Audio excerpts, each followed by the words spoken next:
Back in 2026, the world watched this truly bizarre geopolitical crisis unfold. It felt like something ripped right out of the 19th century. The United States, under the second Trump administration, was making a serious public push to acquire Greenland from Denmark. It was an absolutely incredible situation that pitted ally against ally and really pushed the entire NATO alliance right to the brink. So, how did this even happen? And why did this modern attempt at buying a country fail so spectacularly when a very famous historical case had actually succeeded? And that's really the question at the heart of this whole thing, isn't it? Could the US just buy Greenland the same way it bought Alaska way back when? I mean, we've all heard of the Alaska Purchase of 1867. It was called Seward's Folly at the time, where the US paid Russia for that huge territory. So, could you just run that same playbook again in the 21st century? Well, the administration at the time certainly seemed to think so. But as they found out, the world, and especially Greenland itself, had changed. A lot. So let's just set the stage here, because the contrast is pretty stark. On one hand, you've got the Alaska Purchase. That was a pretty straightforward deal between two big empires in an age where, territories were basically assets on a balance sheet, things to be traded. But on the other hand, you have the Greenland crisis. This was a super complex showdown involving a sovereign nation and autonomous people with their own identity and the entire modern framework of international law. I mean, we're talking about two completely different worlds. Okay, so why did Russia sell Alaska in the first place? Well, this slide breaks it down, and it was all very practical stuff. The colony was basically a money pit. The fur trade was dying out, and it was a strategic nightmare for them. It was way out there, isolated, and they were terrified they'd just lose it to their main rival, Great Britain, in the next war. So selling it to the US was just a smart, pragmatic move. It let them cut their losses and put the land in the hands of a more neutral power, a clean break. So you have to wonder, how did this old historical footnote suddenly become an aggressive modern foreign policy goal? Well, starting in 2025, the second Trump administration took this idea of buying Greenland and turned it into a major international incident. And things escalated fast. I mean, really fast. It started with economic threats, huge tariffs, and then it just spiraled. We saw high-level officials making provocative visits, the appointment of a special envoy that nobody in Denmark or Greenland asked for, and then it all peaked in early 2026 with a direct threat to the NATO alliance itself. Pretty quickly, experts watching all this unfold started calling it what it was, a form of hybrid warfare. See, this wasn't about tanks rolling down the street, not at first. It was all about applying immense pressure using non-military tools, things like diplomatic insults, economic blackmail, and influence campaigns, all designed to try and break the relationship between Denmark and Greenland and force them to sell. And this quote, wow, this really gets to the absolute heart of the crisis. It was basically a signal that the US was willing to just toss aside 75 years of international order to get what it wanted. The very idea that a NATO member might have to choose between its own territory and the alliance, I mean, that was completely unprecedented. It sent absolute shockwaves across. And if you thought that was wild, get this. In a message that got out to world leaders, Trump actually linked his aggressive posture on Greenland to the fact that he hadn't won the Nobel Peace Prize. This just added this bizarre layer of personal grievance to an already explosive geopolitical situation. It made the administration's motives seem incredibly erratic and just deeply unpredictable. Okay, so the pressure campaign was intense, but it didn't happen in a vacuum, right?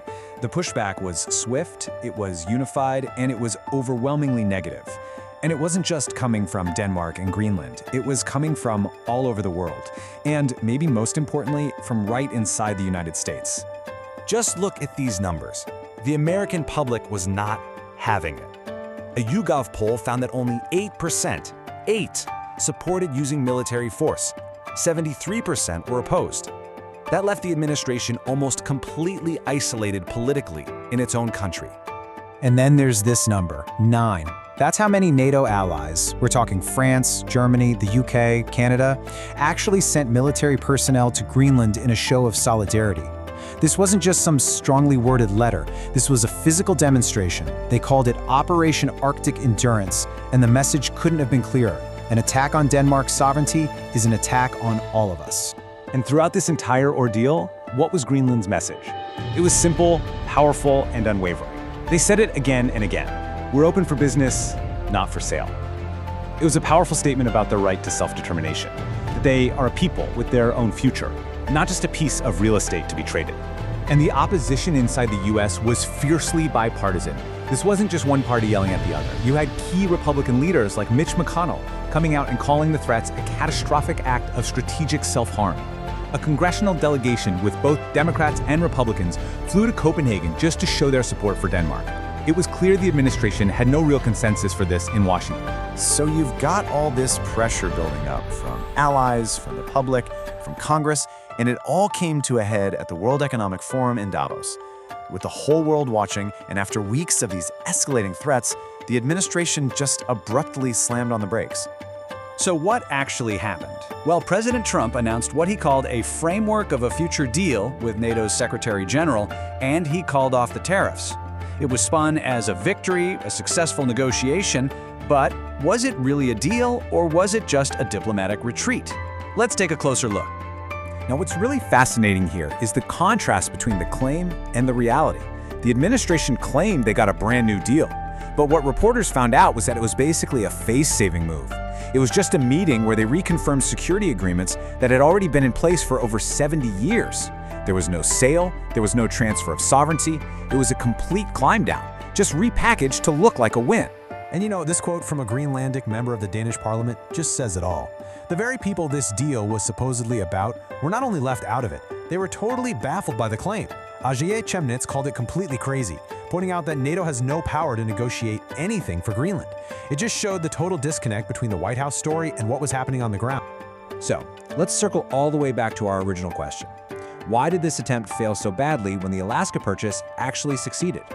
Well, the answer really lies in just how much the world has changed in the last 150 years. This table just lays it all out plain and simple.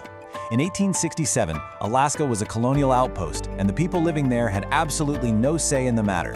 Fast forward to 2026, and Greenland is an autonomous nation in everything but name, and the right of its people to decide their own future is the most important thing. The modern world is built on international law and alliances, the very principles that were being threatened. And the fallout from this was significant. According to analysis from outlets like Politico, the whole episode just shattered trust. European leaders walked away thinking they could no longer fully rely on the US as a security partner, and that really sped up conversations about Europe building its own independent defense. So in the end, the attempt to gain a piece of territory actually cost the US a huge amount of influence. So, the Greenland crisis gave us a pretty clear, if chaotic, answer to that question. In an age that's defined by the rights of people and the rule of law, that old colonial-era playbook of buying and selling territory, well, that book is closed. And it leaves us with one final thought. What does it mean for global stability when one of the world's major powers forgets that lesson even for a moment?